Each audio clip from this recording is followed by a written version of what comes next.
Ato sa ngalan sa Mahan ug sa Anak ug sa Espiritu Santo. Amen. Ang grasya ug kalinaw sa Dios atong Amahan ug ni Hesukristo atong Ginoo maanaa kaninyo. Manaw sab kanimo. Kaya pinato pag-ampo ang mga kaparian sa atong bikaryato nga naghimog meeting karon nauta alang sa kalampusan sa among mga gipahisgutan. Karon maangayan kita sa pagsaulog nining misa ato unang hinumduman ang atong mga sala ug mangayo kita sa pasaylo sa atong Ginoo. Tungod niini moingon kita, nagakumpisal ako sa Dios nga makaagahon sa tanan ug kaninyo mga igsuon nga nakalapas ako dako uyamo sa hunahuna, sa pulong, sa buhat ug sa wala pagbuhat sa kinahanglang buhaton. Kay akong sala, akong dakong sala. Usa nangamuyo ako kang Santa Maria kanunayng ulay sa tanang mga anghel ug mga santos ug kaninyo mga igsuon aron inyo akong iampo sa Ginoo nga atong Dios. Kaluy-an unta kita sa Dios nga makaagahom sa tanan ug pasayloon sa atong mga sala. Dadon unta kita niya ngadto sa kinabuhing dayon. Amen.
Magampo kita, O Diyos, sinugdanan ug tuburan sa tanang amahanong pag-amuma, iampingan mo ang mga balaang martir Andres ug mga kauban diha sa pag-unong sa krus sa imong anak, hangtod sa pag-ula sa ilang dugo, pinagi sa ilang mga pangaliya, dasiga kami sa pagpakaylap sa imong gugma, diya sa among kaigsuunan, aron maila kami ug mahimo gayud nga mga tinuod mong mga anak.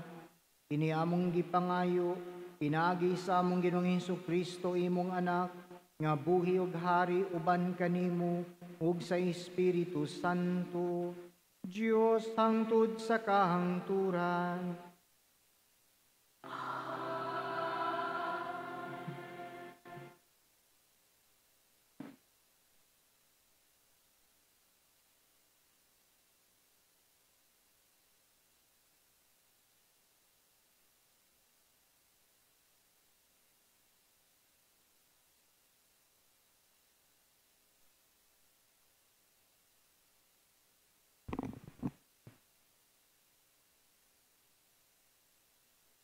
Ang sinugdanan sa basahon ni Propeta Daniel.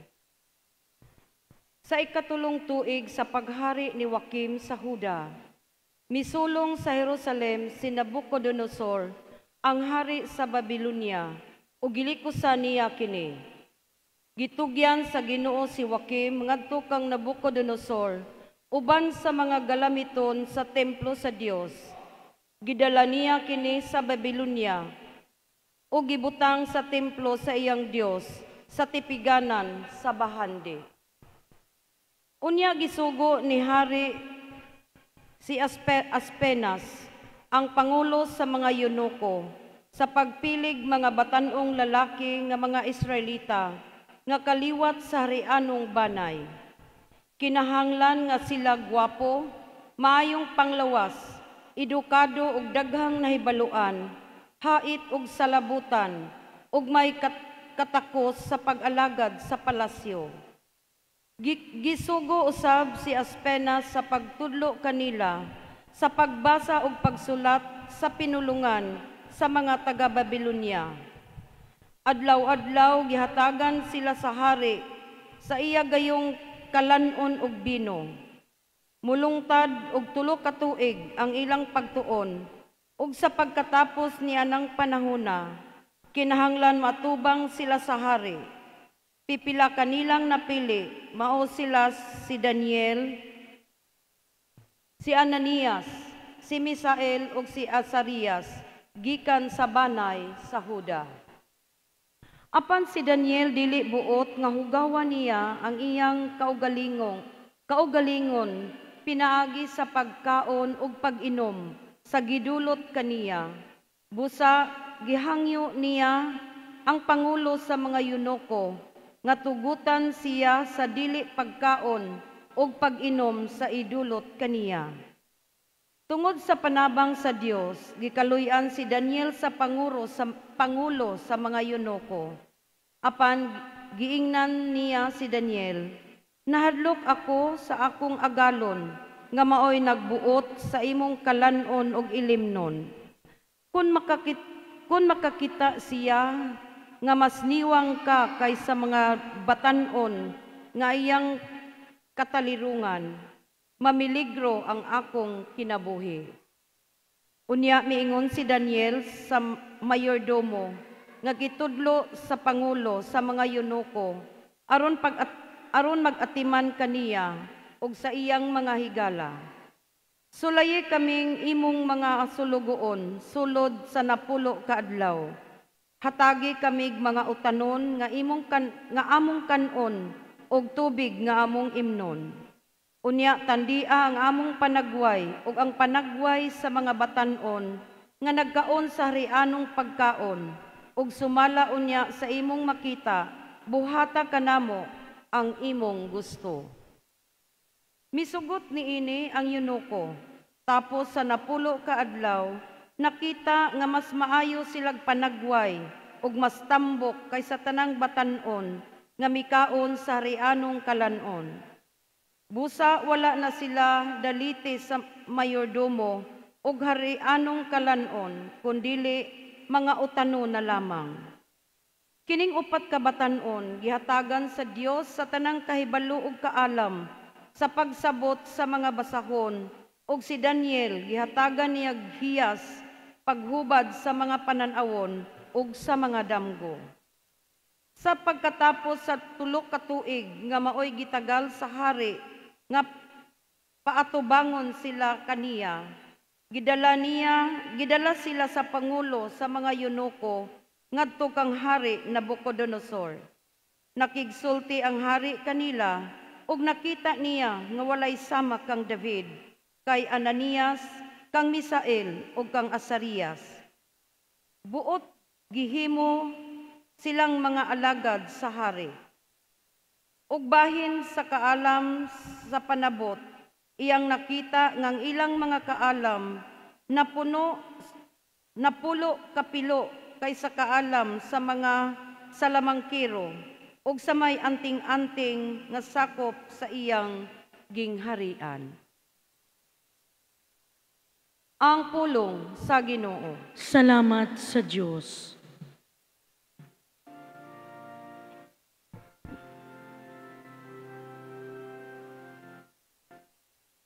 Himaya ug pagdaig hangtod sa kaangturan.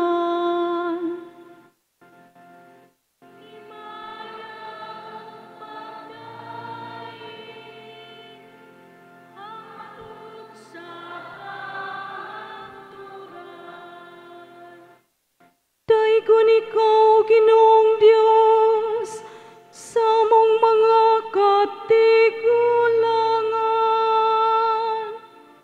Angay ikaw daigon ug bayawon, labaw sa tanan sa kahangturan. Ug daigon ang imong balaan ug mahimayaong ngalan. Angay daigon ug bayawon, labaw sa tanan sa tanang katuigan.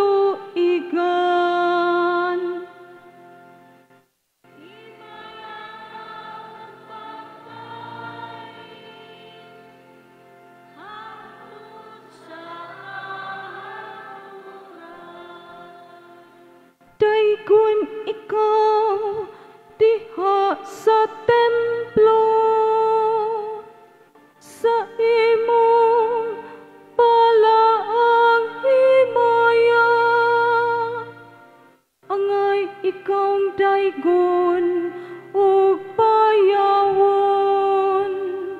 labaw sa tanan sa kahangturan.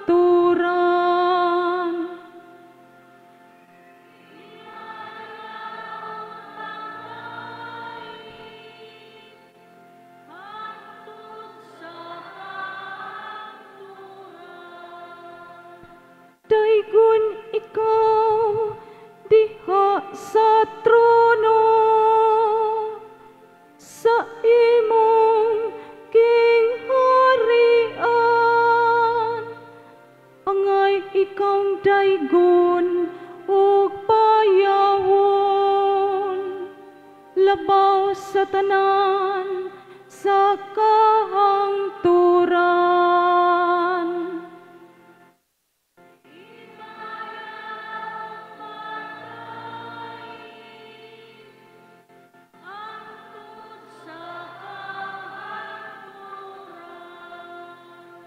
Daygon ikaw nga nagadungaw ngadto sa mga kahilatman, gikan sa imong trono diha sa mga kerubin, angay ikaw daygon ug payawon, labaw sa tanan sa kahangturan.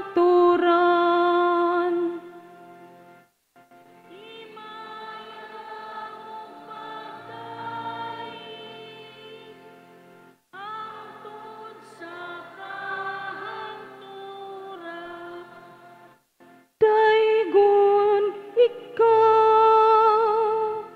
diha sa ali sa kalangitan, angay ikaw daygon ug payawon, labaw sa tanan sa kahangturan.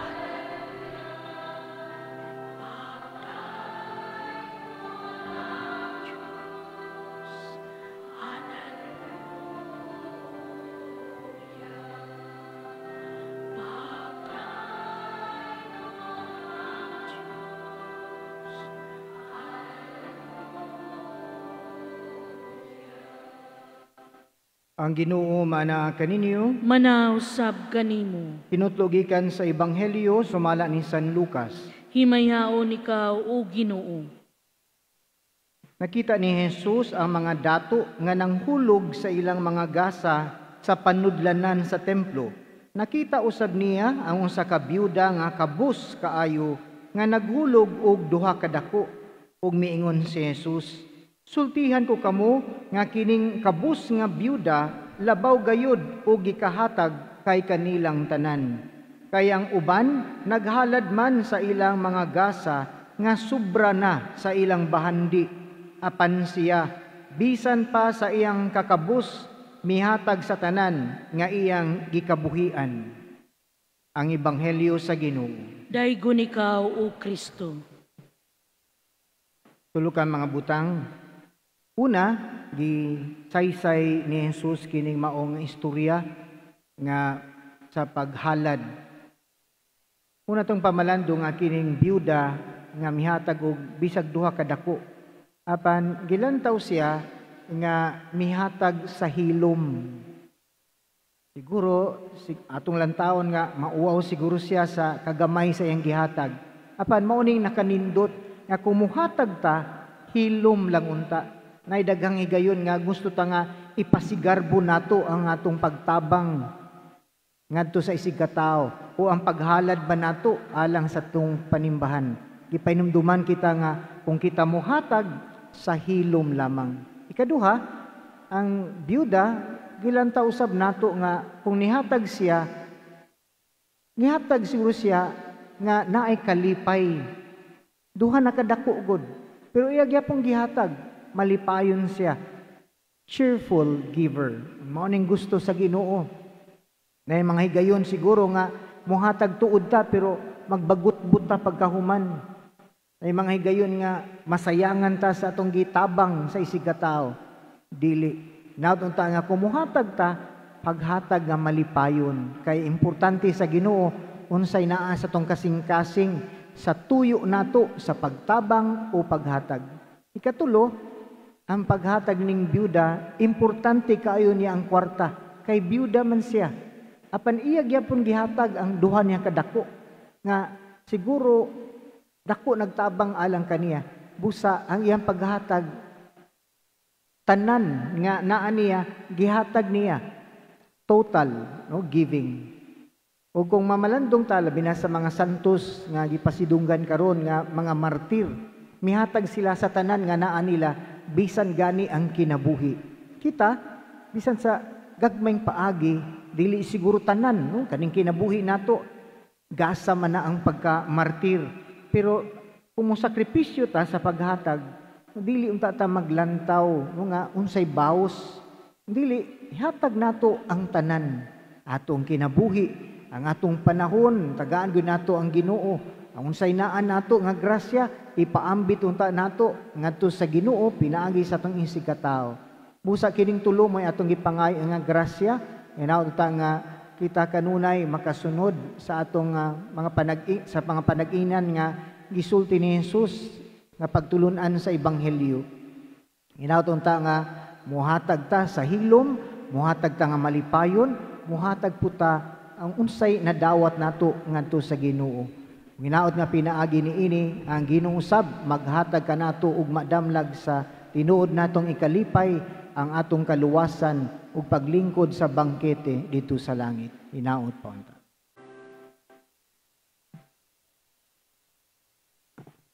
Mga igsoon, mag-ampo kita aron ang akog inyong sakripisyo, dawaton unta sa Dios nga mahan makaagahom sa tanan. Dawaton unta sa Ginoo ang sakripisyo gikan sa imong mga kamot, alang sa pagdaig pagimaya sa iyang ngalan, alang usab sa atong kapuslanan ug sa tibok niyang santos nga simbahan.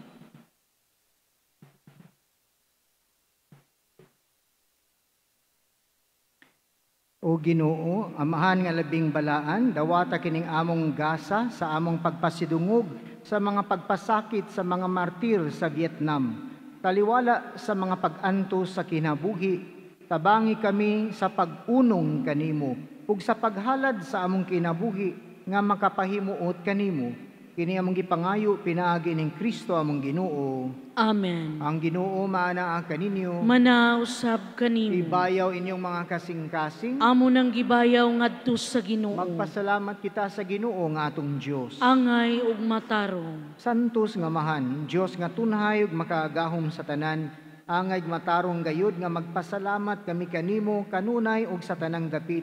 Kayang imong mga santos nga martir sa pagsunod sa panag-ingna ni Kristo, mihalad sa ilang kinabuhi, aron paghimaya sa imong ngalan.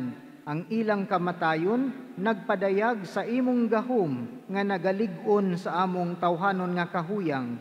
Imong gipili katong mga mahuyang, ug imo silang gilig-on, aron mahimo silang imong mga saksi, pinagi ni Jesucristo among Ginoo. Ug busa uban sa mga anghel ug mga santo sa langit, nagasangyaw kami sa imong himaya, duyog sa ilang walay hunong nga pag-awit. Diyos sa kagahuman, puno ang langit ug yuta sa imong himaya, usana sa kahitasan, Daygon ang nagaani sa ngalan sa Ginoo, usana sa kaytasan. Santos gayud ikaw, o Ginoo, ang tuburan sa tanang kasantos, ipadala ang imong espiritu, aron pagsantos niining mga gasa, aron mahimo kini alang kanamo, nga lawas ug dugo ni Jesucristo among Ginoo. Sa pagpasakit sa iyang kaugalingon, mikuha siya og pan, mipasalamat kanimo, mipikas ug mihatag niini ngadto sa iyang mga tinun-an ug miingon. Dawata kini ninyo nga tanan ug kan-a, kay kini mao ang akong lawas nga itugyan alang kaninyo.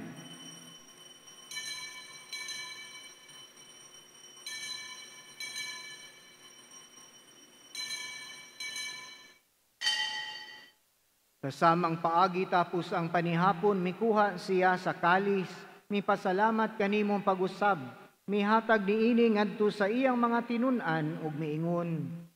Dawata kini og panginom kamo nga tanan gikan niini, kay kini mao ang kalis sa akong dugo sa bag-o ug tunhay nga kasabutan, ang dugo nga iula alang kaninyo ug alang sa tanang mga tao aron ang mga sala mapasaylo. Buhata kini aron paghandom kanako.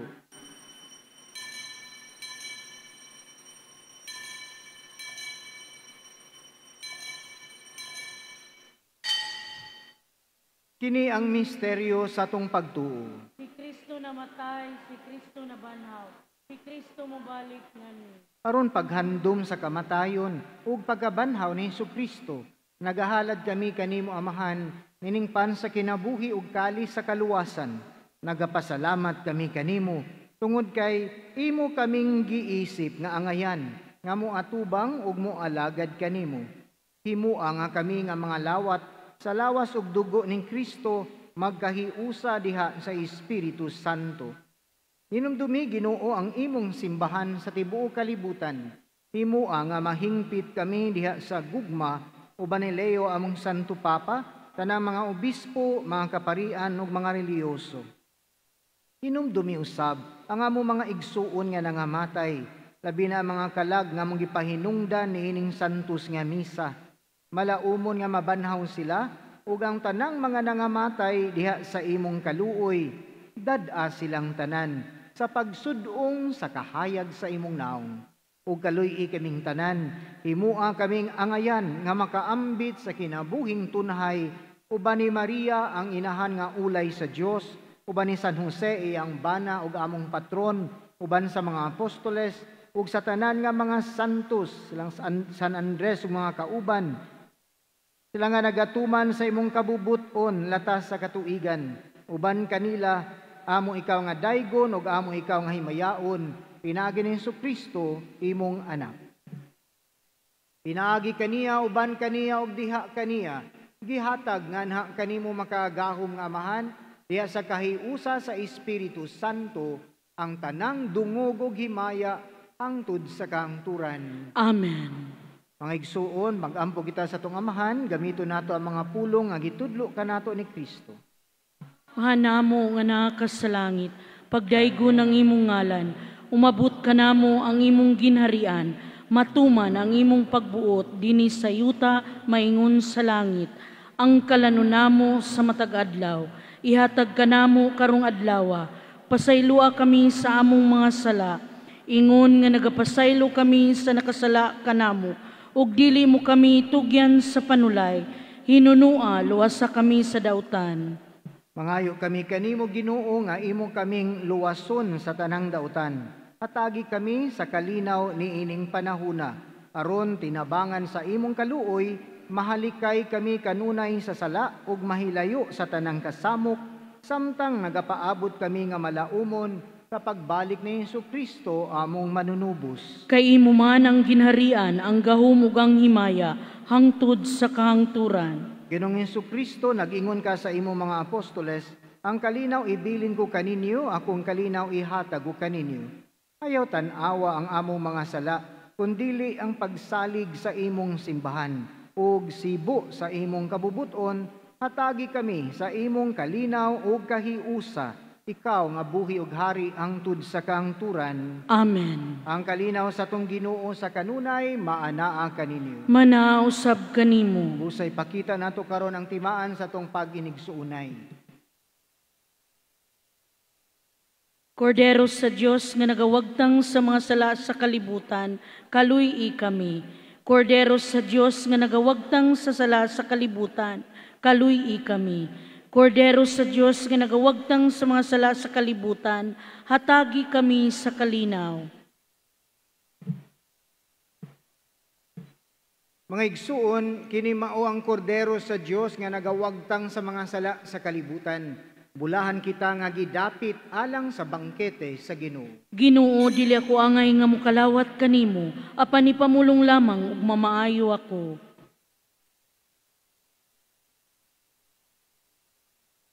Akto sa espirituhanong pagpangalawat. Akong Hesus, nagatuwa ko nga ikaw na sa labing balang sakramento. Gigugma ko ikaw labaw sa tanan, ug ako nangandoy sa pagkalawat kanimo sa akong kalag. Sanglit dili ko man ikaw madawat, diha sa paging sakramental, umari ka sa akong kasing-kasing sa paging espiritual. Hangpon ko ikaw sa magania kauban kanako, ug hingpit kong giusa nga akong kaugalingon, nganha kanimo. Ayaw itugot nga ako mahimulag kanimo. Amen.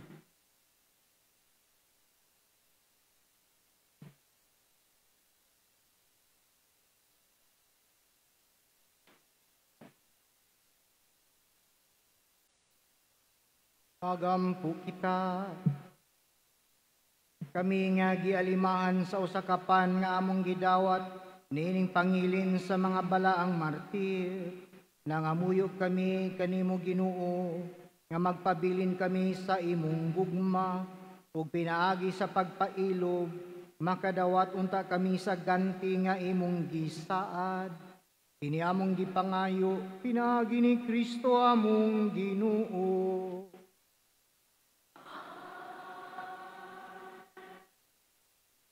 Pagampo lang sa mga kalag. Makagahom nga Diyos o gamahan, pinagi sa misteryo sa krus, imo kaming gilig-on, pinagi sa sakramento sa paggabanhaw, imo kaming giangkon nga imong kaugalingong katawhan. Usa sud-unga nga maluyon ang imong mga alagad, nga makalingkawas na sila sa mga talikala sa pagkamay kamatayon, aron mahiapil na sila pag-ihap sa imong mga santo sa langit. Kini among gipangayo, pinagi ni Kristo among Ginoo. Amen. Pahulay nga dayon ihatag kanila og Ginoo Ug ang kahayag nga walay pagkalpalong, mudanag kanila hangtod sa kaangturan. Amahan namo nga nakas sa langit, pagdaygo ng imong ngalan, umabot ka namo ang imong ginharian, matuman ang imong pagbuot, dinhi sa yuta maingon sa langit. Ang kalano namo sa matag adlaw, ihatag ka namo karong adlaw, pasaylua kami sa among mga sala, ingo nagapasaylo kami sa mga nakasala kanamo, ug dili mo kami tugyan sa panulay, hinunua luwasa kami sa dautan. Amen. Ka Maria na puno ka sa grasya, ang Ginoo na kanimo, bulahan ka sa babaeng nga tanan, bulahan ang bunga sa tiyan mo nga si Jesus. Santa Maria, inahan ka sa Dios, iampo mo kaming makasasala, karon ug sa oras sa among kamatayon. Amen. Maya sa Mahan sa Anak ug sa Espiritu Santo. Maraming salamat sa atong altar server, liturgical ministers, atong choir, kanatong tanan, kami tambong ning kasaulugan sa misa, daghan kayong salamat. Ang Ginoo maanaa kaninyo. Manausab kanimo. Manalangin kaninyo sa inyong banay ang Dios nga makaagahom sa tanan. Ang Amahan ug ang Anak ug ang Espiritu Santo. Amen. Nahalad na nato ang santos nga misa, manglakaw kita ug dadon nato ang gugma ug kalinaw ni Kristo. Salamat sa Dios.